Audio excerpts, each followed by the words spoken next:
Hello everyone. In this video we're going to look at the Binaural Beat Visual Analysis tool, which is an acronym for BAVSA.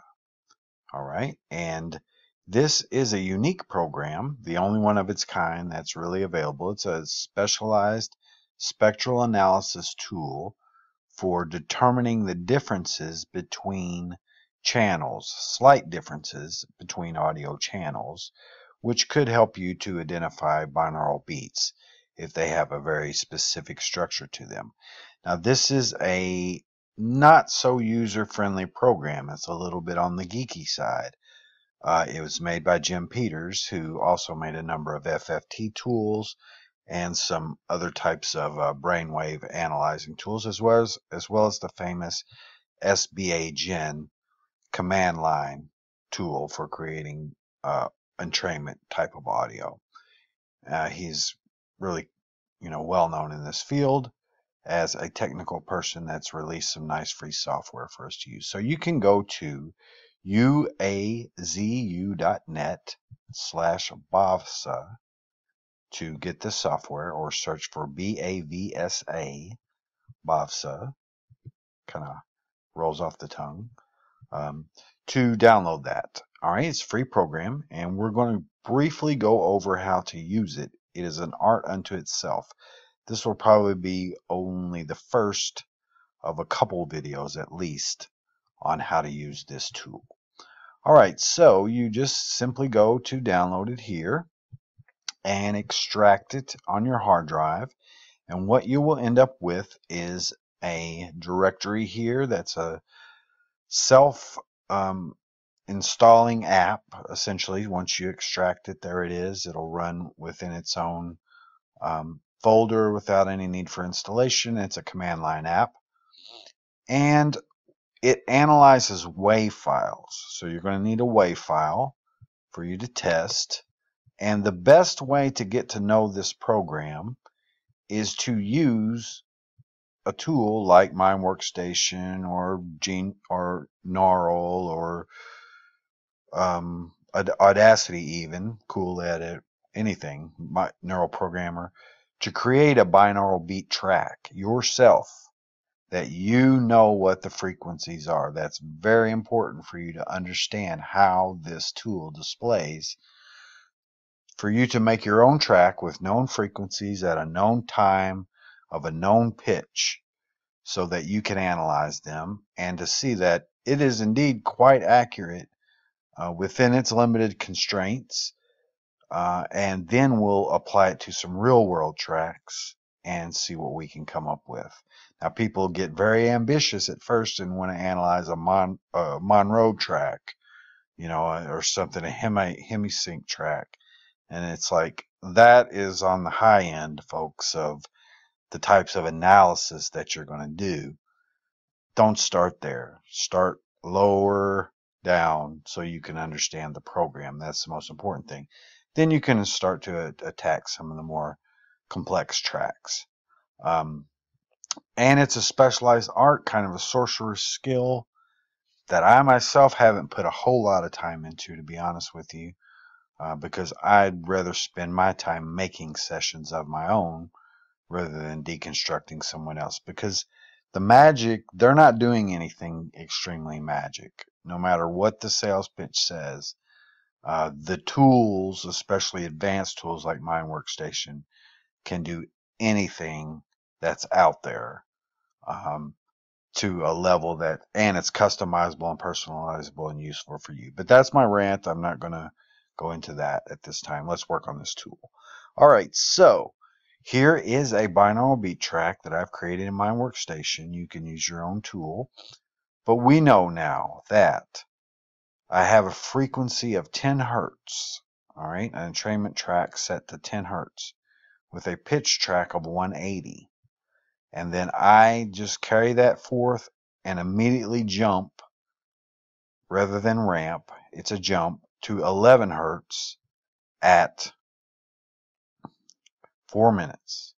And it goes across and it drops off down to 7 hertz at 8 minutes and 27 seconds. And then it climbs. Now we're seeing a ramp up to 14 minutes where it goes to 9.5 hertz. All right, that's the layout of this track. So we want to export it to a WAV file because it requires a WAV file. So if you're going to analyze something coming from MP3, then be sure to use Audacity or something to convert it to a WAV file. All you do at that point, having gotten your WAV file exported out, I already did it wherever it is. Yeah, I think I put it in the trash, sorry. Let me go get it. Yeah. Just cut that out and paste it into the same directory. This is the process that you go through. Here's your directory of BAVSA 1.01, and there's the exe, and then this is the viewer. There's two separate programs. So the BAVSA.exe does the analysis, and then the BAVSA view views the file. It graphs it and shows it to you. So you need to run the analysis. So all you do is double click that. You have the WAV file in the same folder, and it will find it. All right. So it's telling me that it's processing BAVSA BB test.wav, and it's processing at 1:50, about 2 minutes right now of the file, and it's a 15-minute session. So this will take a little bit of time to do. I'm going to pause and let it do it. It doesn't take that long, but let's not eat up video time. So I'll be right back. All right, so we're back. In real world time, that took 14 minutes. Oh, wait, no, I'm sorry. It took 2 minutes and 29 seconds for it to do it 6 times. All right, so not too bad. Just be aware that it does take a little bit. As soon as that's done, hit the return key and it closes the BAVSA app. All right, so this is the analysis file. We could now get rid of this binaural beat wave if we wanted, or put it somewhere else or what have you, because all we really need to save to be able to look at these kinds of things is the BAV file, .bav, which is the file for analysis. So let's go ahead and open it up. Now, one thing I do want to tell you is this software is something you're going to want to use the README. You're going to want to read about it so you understand what's going on. Now, this video will help, hopefully, but mainly you're going to need the key commands, definitely. You're going to need to keep these open as a reference until you learn them, learn what the key commands are. The most important ones here are the views, and then depending upon the complexity of the audio, the brightness. And then, of course, zooming in, zooming out, and page forward and back. Page up and down go faster than space and backspace. And anyway, we'll show that. So, having gotten this analysis file here, we'll open the viewer. And there's our viewer app. Welcome to the world of command line DOS type apps. All right, so we're not dealing with modern beauty here, but we're dealing with hopefully raw power. All right, so here I am seeing this crazy streak on the screen. All right, what is that? Well, basically, it is a spectral streak of a peak. It's a spectral. If you ever looked at a spectral analyzer, this would be akin to the line that would be going up and down along the y-axis or along the x-axis, actually, depending upon how it was laid out. And this is the angle that you're looking at it. Now, you control this angle with key commands. So let me just quickly go over that here. All right, so GHJKL, the little cluster in the middle of your keyboard, GHJKL. Slant the peaks in different directions. All right, now we're seeing a massive range all the way from dark to light, and you can see as I click on it, I'm zooming in, and if I right click, then I zoom out to get further. Right click is recenter and expand out. Left click is recenter and zoom in to bring it all within the window. Show everything within the window. So as I click, I'm choosing the point that I'm looking at. If I zoom, you can see I'm zooming along the axis here. Okay, and A will bring it completely back. Now, we're seeing from the darkest area to the brightest area. All right, so we're seeing like a full range. Now, the number keys control how much of that we're seeing, how bright that it's going to be. It's the brightness of the display. So it's kind of the sensitivity level for the spectral display.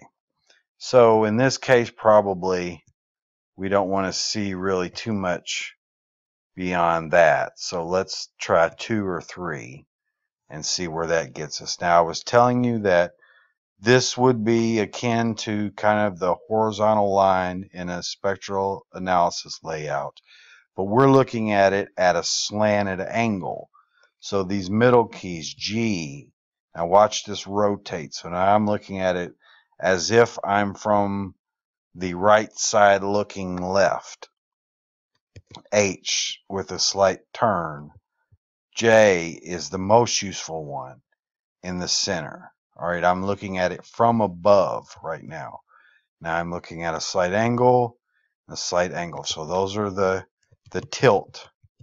You can see they kind of go at a spectrum. J is the most useful once you want to measure it. These modes are useful to see the frequency amongst a bunch of others. All right, so we only have one frequency in this file. I'm going to raise the brightness a bit.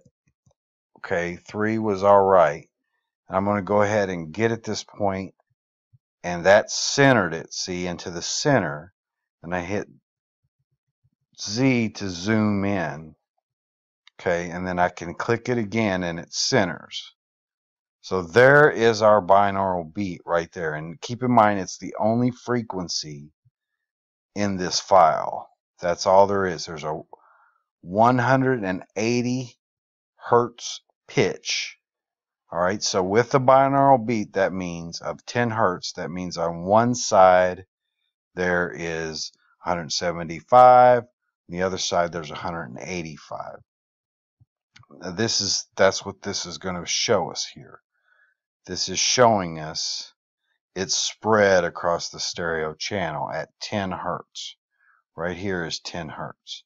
So really what you want to do is just discover the beat, put your mouse over it. Okay, now I'm going to need you to watch here at the bottom of the screen. See where I'm moving my cursor? That is where you'll be able to tell. Maybe I can get it down to there. Now let me zoom back in. Kind of got to watch, and that'll center it. All right, I'm just trying to get it to where you can see both. Anyway, I put my mouse over it, right? And it's telling me it's 180. I'm pointing at the screen like you can see me point, but that's 180 at 10 hertz. All right, that's what it's telling me. And then the other side, the point is 100, a nearby peak and a point. All right, so the peak is what's near, and the point is the point that it's measuring. So the peak is the nearby peak is kind of a smart analysis to try to get a more useful number out of it. All right, I'm going to zoom out a little bit, hitting X to do so. Because what you want to do at this point, having discovered that, is now you want to start going through the session. So I'm going to need you to look up at the top left-hand corner of this window. I'm at 3 seconds right now. And as I hit page up, I'll keep my mouse up here just so you can watch. If I go page up, or I'm sorry, page down, down, down, down, I'm going ahead in the session 5 seconds at a time. If I hit the space bar, I'm also doing that. So you could go through with the space bar. Works the same.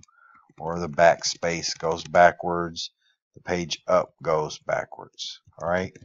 So the game is to surf through this file and look for changes. Ah, we see a change. Alright, so let's go back. Okay. Change happened. So far, up until 340 or so, we're still at 180 at 10 hertz. And we just keep going. And there we go. Now we're seeing a change. Ooh, it popped right up, didn't it? You see it? Let's go back and forward. Right at 4 minutes, something happened. Okay? Right there at that 4-minute point, something happened. Alright, so still telling us 10 hertz. Now it's telling us 11 hertz. It's still 180, but it's at 11 hertz. Well, is that right? Yes, it is. 11 hertz, 4 minutes. Popped right to it. Okay, so it measures that correctly. Now, let's keep surfing. So keep hitting your space bar and watch your time up there to know that we're going ahead in time. Okay, and that's showing us a little bit more brightness than we actually need, so we could reduce that. It doesn't really matter, it's just kind of spectral ringing. Alright, so we're keep going. We're at over 6, we're approaching 7 minutes. And keep going. Oh, now, see, something happened. Alright, well, what's that? So, 8:23. At 8:23 to 8:28. Alright, keep in mind it's going 5 seconds at a time. And with the arrow keys, I can zoom in or move it around. So, alright, at our resolution, we can see that a change happens at around 8:30. Alright, and what happens is it drops down to 7 hertz. Can you see that at the bottom? 7 hertz. Okay, if you move around, you're going to want to get the nearby peak. You can see that if I choose point, I'm kind of surfing around it. If I just land on it, the nearby peak stays solid, and that turns out to be what's accurate. Alright, so what happened? At 8:27, we dropped down to 7 hertz. Well, that's what it picked up. Alright, let me go ahead and move this back up for us. Remember, I can just click it with the mouse to center it at the point I want to be centered. Alright, so let's back up just slightly to see that, there we go. We need to zoom out a little bit to see it. Hit A, bring it in. It's right there. Click it. Zoom in. Use the arrow keys, come down a little bit. Alright, click it in the center, get where we want. You'll just have to get used to this navigation. I'm still kind of zoomed in a little bit more than I want to be. So I'll page down. 8:28 is where we saw a change, see? 8:23, 8:28. So it's darned accurate. It's right on. Alright, I'm going to zoom in again for us. Now we're going to go ahead and advance in time. So we picked up that one just fine. Let's get it into range. This is telling us it's 7 hertz. That is correct. Now we'll keep going. Forward. Let me just quickly have you look at just a couple of these displays. Again, just to know that I'm hitting from the center. This is G. This is H, J, K, L. J is from above. It's the most accurate to measure.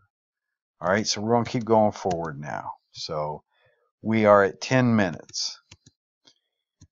we're at 10.5, staying relatively solid.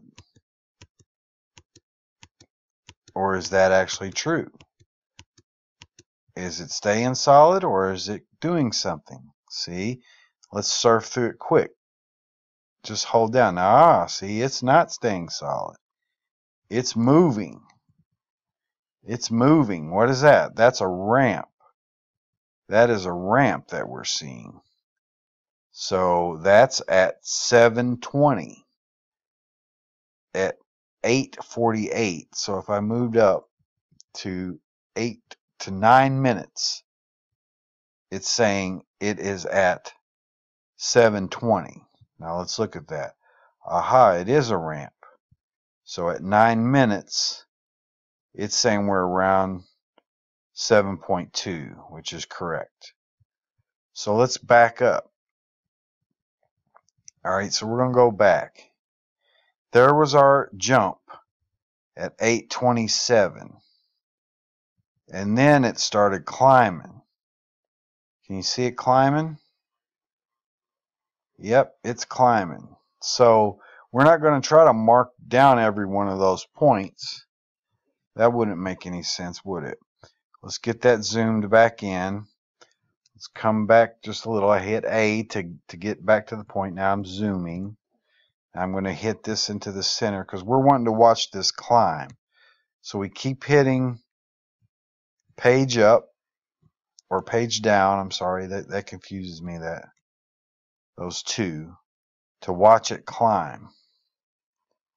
Aha, so that was the end of the file. So it's no longer moved. There it goes. Now it's moving. Let's watch it move. There it goes. See it move? So we move through time.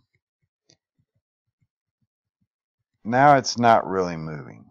This is kind of just a guess point that you just have to kind of get used to. I'd say it's not moving anymore at around 14 seconds or 14 minutes. So it ended at 180.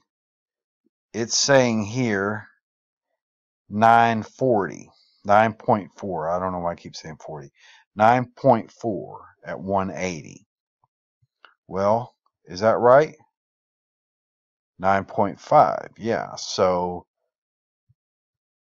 maybe there is a little step up. No, now see if I come and I measure it. So it's kind of a guess point right there, to be honest with you. Let's move it ahead a little bit. That's 9.6. 9.6. So see, it's not totally right on it as I move forward. But it picked it up as changing.